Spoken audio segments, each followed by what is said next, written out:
Di antara anggota pasukan Koninklijk Nederlands-Indisch Leger atau KNIL, banyak yang tidak puas terhadap hasil keputusan konferensi meja bundar atau KMB. Ringkasnya, mereka tidak suka dengan terbentuknya Negara Kesatuan Republik Indonesia yang pada waktu itu bernama RIS. Apalagi KNIL harus bergabung ke dalam Angkatan Perang Republik Indonesia Serikat atau APRIS bersama Tentara Nasional Indonesia atau TNI. Bagi TNI sebagai pejuang kemerdekaan yang setia, tentu saja agak sulit menerima kehadiran KNIL. Begitu pula bagi KNIL sulit bergabung dengan TNI sebab mereka pernah berhadapan satu sama lain dalam pertempuran pada masa Perang Kemerdekaan. Kecemburuan KNIL terhadap TNI semakin menjadi setelah diputuskan bahwa pimpinan APRIS harus berasal dari TNI. Hal ini diperparah dengan sambutan rakyat yang lebih simpatik terhadap keberadaan TNI. Westerling melakukan pembantaian di 4 tempat, yaitu Cibarusah, Cikalong, Tasikmalaya, dan Cirebon.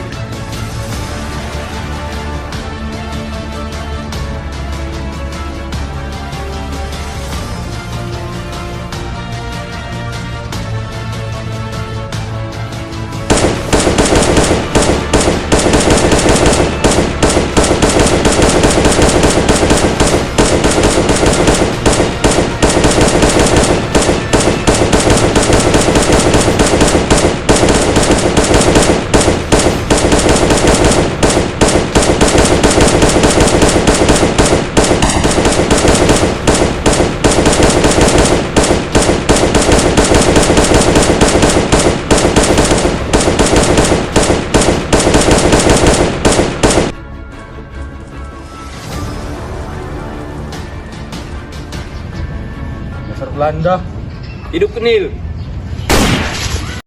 Hal itu lantas diketahui oleh petinggi Belanda. Westerling beserta pasukannya dipecat dari tentara. Apa yang sudah kamu lakukan? Mengapa kamu melakukan ini semua? Saya hanya melakukan yang terbaik untuk KNIL. Tapi tidak begitu caranya. Saya Diam! Kalaulah kamu dan pasukanmu saya pecat. Keluar kamu! Hal itu tidak membuatnya putus asa. Justru, ia malah membuat pasukan yang dipimpin ia sendiri.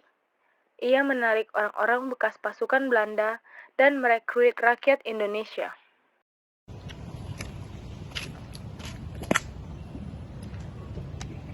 Bagaimana rencana kita, Bos? Negara Pasundan ini harus tetap berdiri. Pasundan ini harus kita pimpin, bukan orang-orang TNI yang memimpin. Kita harus membuat strategi untuk melenyapkan kabinet RIS dan seluruh pasukan TNI yang terlibat. Bagaimana caranya, Bos? Pertama-tama kita kumpulkan dana, lalu kita rekrut orang Indonesia dan seluruh pasukan yang pernah terlibat dalam pasukan KNIL. Kita beritahu mereka bahwa akan ada seseorang yang datang yang akan membuat negara ini makmur, yaitu Ratu Adil. Westerling dan pasukannya mulai merekrut pasukan.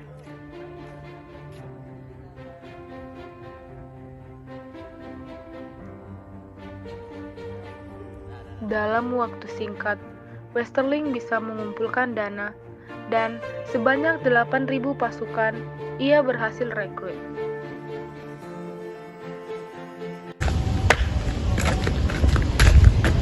Bos, kita sudah mengumpulkan banyak pasukan. Baiklah, sekarang kita latih mereka agar mereka terbiasa dengan perang dan cara menggunakan senjata yang baik. Baik, Bos. Suasana di tempat latihan militer. Siap, gerak. Oke, latihan pertama ini kita akan melakukan push up. Turun. 1, 2, 3, 4, 5. Siap, gerak. Oke, latihan yang kedua adalah jalan jongkok. Turun. 1, 2, 3. Mereka pun dilatih fisik, cara menggunakan senjata, dan lain sebagainya. Siap. Mulai posisi menembak. Tembak. Mereka pun mulai menyusun strategi. Target utama mereka adalah kota Bandung dan Jakarta. Hal pertama yang mereka lakukan adalah mengirimkan surat kepada pemerintahan RIS yang berisi tentang Westerling menuntut agar pemerintah RIS menghargai negara-negara bagian, terutama negara Pasundan, serta pemerintah RIS harus mengakui APRA sebagai tentara Pasundan. Pemerintah RIS harus memberikan jawaban positif dan apabila ditolak, maka akan timbul perang besar. Setelah menyusun rencana, APRA mulai bergerak di sekitar Cililin di bawah pimpinan dua orang inspektur polisi Belanda, Van Becklen dan Van der Meulen. Gerakan APRA yang terdiri dari sekitar 800 orang, diantaranya 300 anggota Kenil, bersenjata lengkap menyerang kota Bandung pada pagi hari tanggal 23 Januari 1950. Gerombolan APRA berhasil menduduki markas staf divisi Siliwangi. Pertempuran tidak berimbang pun terjadi antara 150 orang APRA melawan 180 orang anggota TNI. Pertempuran itu menyebabkan 15 orang, termasuk Letnan Kolonel Lembah gugur, sedangkan hanya 3 orang yang berhasil melarikan diri.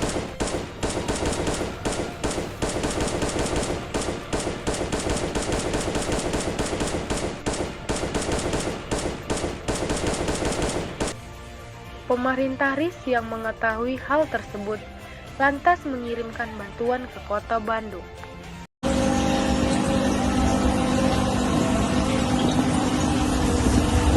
Lapor Kak, saya kemarin mendengar bahwa Bandung diserang oleh pemberontak. Sekarang Indonesia sedang mengalami kekacauan. Banyak sekali penduduk yang mati. Siapa yang melakukan hal itu? Saya mendengar kabar bahwa Westerling lah dalam dibalik semua ini. Ternyata benar berita ini. Tolong sampaikan kepada Muhammad Atta, kita akan lakukan rapat hari ini. Siap, Pak.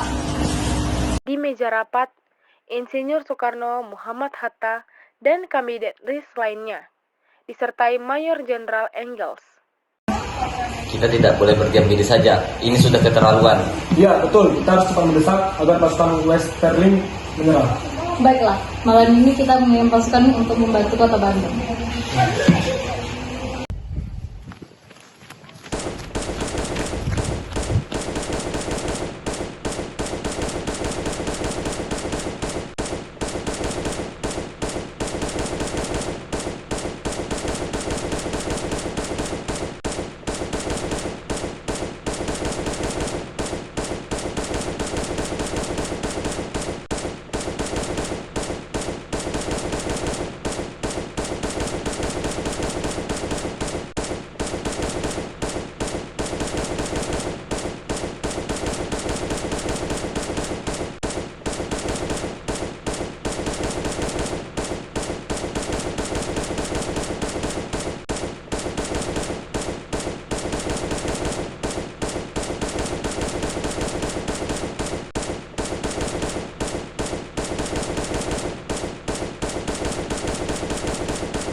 Westerling dan pasukannya pun segera meninggalkan kota Bandung. Tetapi, sampai di hutan, pasukan APRA terpencar kemana-mana. Banyak pasukan APRA yang gugur di hutan. Tetapi, Westerling dan sisa pasukan APRA yang masih tersisa berhasil selamat dan melanjutkan perjalanannya ke kota Jakarta. Kita harus kemana, Kapten? Kita sudah kehabisan amunisi. Pasukan kita sudah banyak yang mati. Pasukan musuh lebih banyak. Baiklah, begini saja. Kita tinggalkan kota ini, lalu kita akan lari ke hutan. Di sana akan aman. Suruh yang lain yang masih ada untuk mundur. Baiklah semuanya, ikuti saya.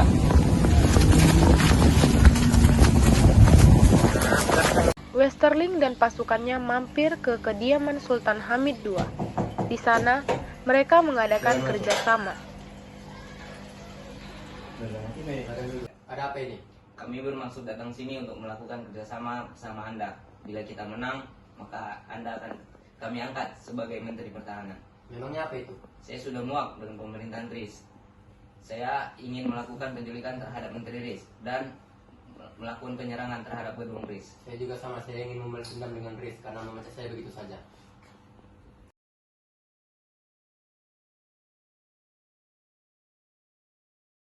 Setelah melakukan perundingan, mereka pun segera membentuk pasukan baru kembali.